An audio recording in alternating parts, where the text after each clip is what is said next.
In the frozen shadow of a 3-year war, a handshake no one expected, Vladimir Putin, wanted for war crimes, stepping onto American soil for the first time in a decade. Donald Trump, the deal-maker-in-chief, says he's here to talk peace. But for Washington, Kyiv, and the world, the question is the same. Will Alaska mark the beginning of the end of this war, or the moment the West blinks?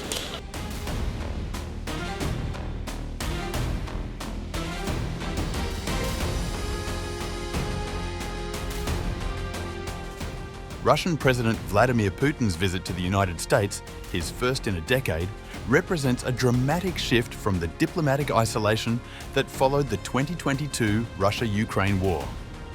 The leaders are meeting in Alaska to discuss ceasefire negotiations and explore ways to bring an end to the conflict. The trip comes as US President Donald Trump pushes for a ceasefire deal, though experts caution that such talks could risk legitimizing Putin on the world stage without securing significant concessions. Exiled Russian opposition figure Dmitry Gudkov called the planned meeting a breakthrough for the Kremlin leader. This meeting takes him out of isolation and essentially makes him a legitimate player in any international dialogue. Just yesterday, he was still a war criminal no one intended to engage with. And now Trump is inviting him personally to America and treating him as one of the parties to the conflict, not as the aggressor. Since the start of the war, Putin has restricted his travel largely to allies and partners such as Iran, China, and North Korea, staying away from Western capitals entirely.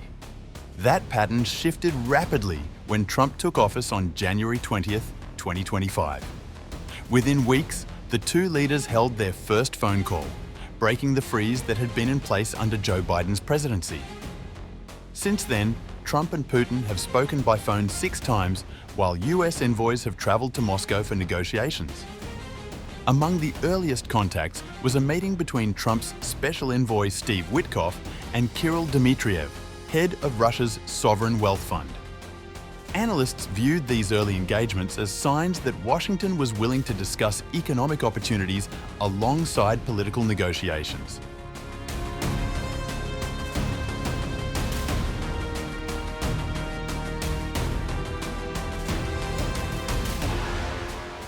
The Alaska summit has stirred debate not just about optics, but about legality.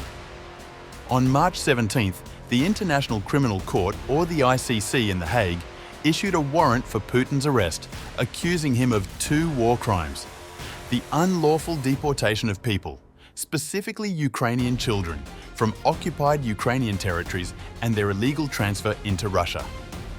The same charges were leveled against Maria Alexeyevna Lvova-Belova, Russia's Federal Commissioner for Children's Rights. The ICC operates under the Rome Statute, which obligates signatory nations to cooperate with prosecutions for genocide, crimes against humanity, and war crimes. Russia signed the statute in 2000 but withdrew in 2016. The United States has never signed it. That legal gap means that as long as Putin avoids the airspace of a Rome Statute signatory, Canada being the closest to Alaska, he cannot be arrested on US soil. However, experts argue that hosting him could still be seen as tacit US acceptance of a man wanted for war crimes. That legal gap means that as long as Putin avoids the airspace of a Rome Statute signatory, Canada being the closest to Alaska, he cannot be arrested on US soil. However, experts argue that hosting him could still be seen as tacit US acceptance of a man wanted for war crimes. On the charges themselves, the evidence is extensive. Following Russia's 2014 and 2022 invasions of Ukraine, state agencies extended control over occupied regions, including Lvova-Belova's office. Official Kremlin statements frame the removal of Ukrainian children, many from orphanages or state institutions, as an act of protection. Yet, under the Geneva Conventions, a warring power may not relocate civilians from occupied territories into its borders except for short-term welfare purposes, and such transfers must go to neutral third countries. A March 2025 Yale University study found that more than 19,000 Ukrainian children have likely been forcibly deported to Russia. Over 8,400 were identified by name and traced to facilities in Russia and Belarus. Vulnerable groups such as orphans, children with disabilities, and those from military families have been targeted. Some were abused, cut off from their families, and given inadequate care. Ukraine's government figures closely match Yale's findings.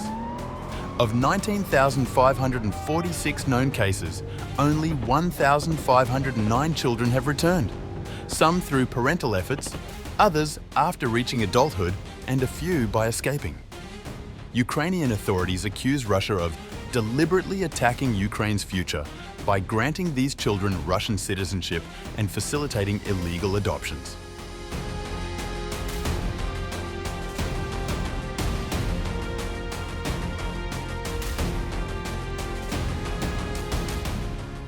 While Washington has reopened direct channels to Moscow, Europe remains cautious. EU policy advisor Petr Tanev stressed that Brussels will not engage Russia outside Ukraine-related frameworks. Any communication with Russia for the European Union is a very sensitive aspect. Since Ukraine became a candidate country, any debate, dialogue, or coordination on Russia-related policy still goes exclusively through Kyiv.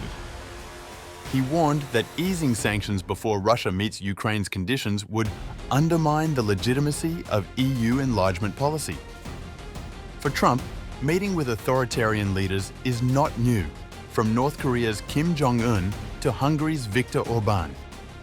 But in the case of Putin, the stakes are uniquely high. A war in Europe, an active ICC warrant, and the question of whether diplomacy can secure peace without sacrificing principle. If the Alaska talks fail to extract real concessions, the cost may not only be Ukraine's sovereignty, but the global perception of how far the US is willing to go to make a deal.